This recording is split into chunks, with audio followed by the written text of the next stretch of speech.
ప్రభు, రాజులకు రాజు, ప్రభులు ప్రభు అంటున్నాడు. నువ్వు భయపడొద్దు. నీ భయాలు ఏదైనా కావచ్చు.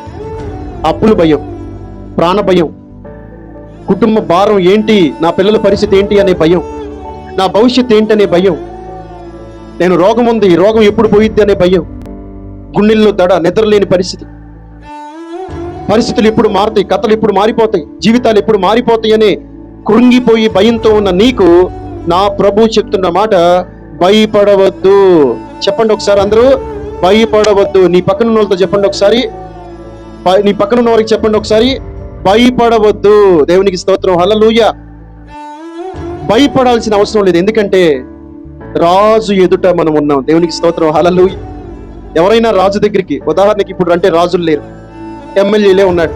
ఒక ఎమ్మెల్యే ఎదుటికి వెళ్తే, అయ్యా నా పరిస్థితి బాగాలేదయ్యా అంటే, మా భయపడొద్దు, జీవితాంతం నేను చూసుకుంటా, అయ్యా భయపడొద్దు, జీవితాంతం ఏ లోటు లేకుండా నీకు ఉపకారం చేసి పెడతా అని అంటే ఎంత ధైర్యం ఉంటుంది, ఎంత ఆదరణ ఉంటుంది. ఇక మనం ఆలోచిస్తామా? మనం ఈ లోకంలో ఉంటాం, ఎగిరిపోతాం కదండి. ప్రార్థనలు, విజ్ఞాపనలు బట్టి ఈరోజు మనం ఆయన ఎదుటికి వెళ్ళబడినప్పుడు ఆయన అంటున్నాడు కదా, నీవు భయపడవద్దు. దేవునికి స్తోత్రం, హల్లెలూయా.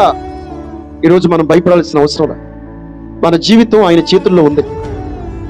మన భవిష్యత్ అంతా రాజులకు రాజు, ప్రభులు ప్రభు అయిన యేసయ్య చేతుల్లో ఉంది.